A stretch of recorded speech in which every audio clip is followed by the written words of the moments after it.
How's it going, everyone? This is Mitchell Mander here, and welcome to another Boruto review. Today, we're going to be talking about episode 136, which aired this morning, and I thought it was a very solid episode and a nice wrap-up to this Timeslip Arc. So, before I get into the actual review, if you like this channel, be sure to like and subscribe, and maybe hit that notification bell, because subscribing doesn't seem to work for whatever reason. YouTube's very weird at times. So, if you want to go ahead and do that, I'd appreciate it. So, we are at the hospital at the beginning of this episode, in which Sasuke is at the top of the roof, in which Boruto and Jiraiya walk up to him and start talking to him about what happened the other day and just asking if they were alright.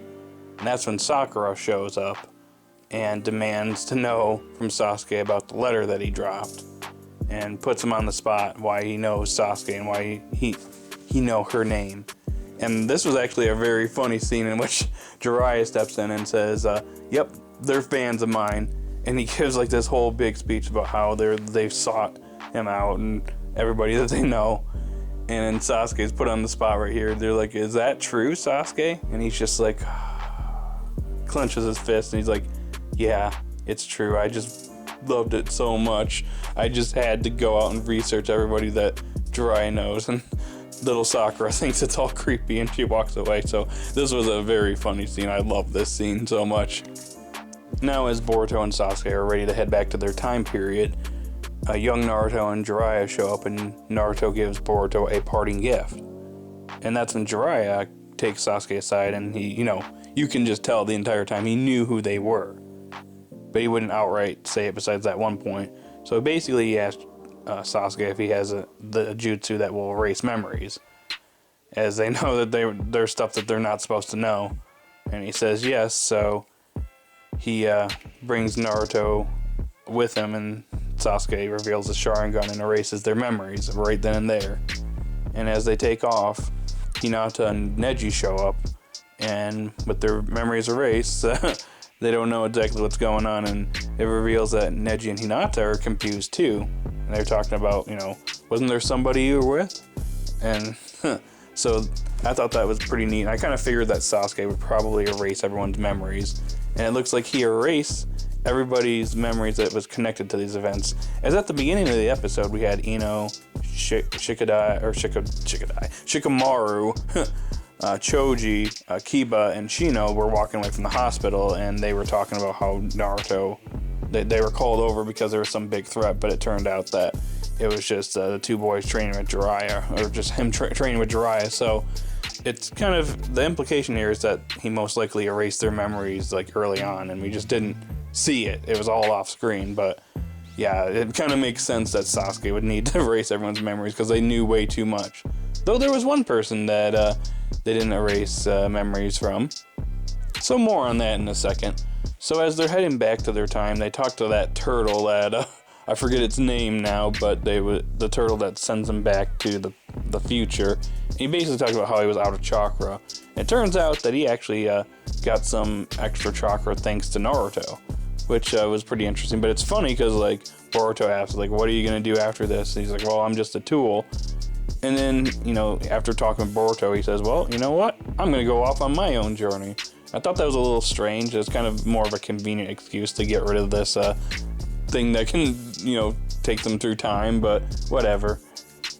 So now that they're back in the future, back in their present time, it's just a little small segment, but as they return back to the future, or current time, I should say, Konohamaru shows up, and being the useless character he is, he's just like, guys, Urashiki's on the loose. And Boruto just turns around, yeah, we already took care of that. Showing again that Konohamaru is the most useless character in this series. Good lord. But anyways, Sasuke briefs Naruto on what happened, and he's pretty shocked that, yeah, they went back to the past. And I just can't remember you guys, but yeah, I thought that it was interesting. I kind of figured that, I thought they were going to keep it to themselves, but the fact that they told them about this, I thought that was very interesting. But I do like the heartwarming moments that come afterwards with Sasuke going home and greeting Sakura and the smile he has. Like, it was really well done. That was a very heartwarming moment. Or when Boruto goes back home and talks to his mom about his dad. And then he realizes he has the present he got, so he goes off to meet his father. And while he's running downtown, now going back to what I mentioned earlier, there was one person that Sasuke didn't erase memories from. It was Denki's father, because I guess Sasuke didn't realize or didn't know about this. And as they're walking down the street, Denki's father talks to him about how he got the idea for the Thunder Train because of someone he bumped to in town. And then Boruto runs past him. It's like, yeah, I gotta get going. I gotta meet my dad, or I gotta go somewhere. See ya. So I thought that was I just thought that was really funny that you know, they still brought that up. So it's interesting that the whole Thunder Train idea was basically because of Boruto. It's a interesting time paradox that they created there. But yeah. But the ending scene was just very well done, in my opinion, where Naruto is visiting Jiraiya's grave. And they're talking, and, you know, Naruto asks him about what he thought about Jiraiya. And it was a really nice moment. And then that's when Boruto opens his present, and then, or the present he got from Naruto in the past, and it was ramen, exclusive ramen. So they start eating it, and it's fresh because, you know, Boruto just came from the past. So it's only like, maybe like not even a day old, essentially, because they jumped 20 years in the future. But yeah.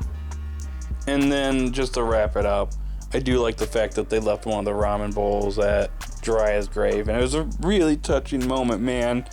I miss Jiraiya so much. It was so good to have him in this arc. He was definitely the MVP throughout this arc, so I just like how the arc emphasizes at the end, you know, it emphasizes his grave. So it was a really nice ending. Like, I thought this episode was very nice. A way to wrap up this arc, you know, fine. Of course, you know, there's some people that are probably not going to be happy that they didn't bring up, you know, potential Kashin Koji references, as, you know, he could be linked to Jiraiya. But the fact of the matter is, this makes more sense because they tampered with so much stuff in the past that Sasuke was going to have to erase all their memories in order to, you know, fix everything so that everything doesn't, like, go way off track. So yeah, I think, you know, everything makes sense here. I mean, overall, this arc, you know, it has a lot of good moments, but it also has some bad moments. So this arc's a bit of a mixed bag, but I'd still call it one of the better arcs in Boruto. This episode, I'm going to give this episode maybe an 8 or 8.5 out of 10. Very solid episode. This arc overall maybe gets a 6 or 7 out of 10. It just, like, I like the nostalgia. I like the, you know, all the moments with Boruto interacting with the past characters. That was all great stuff. We can all agree that that was great, and it's good development for his character, which is, you know, lacking. And he definitely needs it. You know, we haven't really gotten much from him. He's gotten development here and there, but this was the development that he really needed. You know, go back and see what his father actually went through. You know, so it's actually really good that, you know, Boruto got this, but the weak moments of this arc obviously were, you know, Urashiki being such a disappointment, which I think I'm going to turn into its own video, and then Sasuke being out of chakra, which makes absolutely no sense, and then suddenly he's got a bunch of chakra from, you know, part 1 Sakura, who's just training with Tsunade. So yeah, so overall, you know, mixed bag of an arc, but, you know, it was a solid ending. So anyways, guys, that's my thoughts on this episode, and this is the end of my review. So let me know in the comment section down below what you thought of this episode. And if you liked the video, like I said at the beginning of the video, be sure to like and subscribe. And with that said, I'm done doing Boruto reviews for the time being.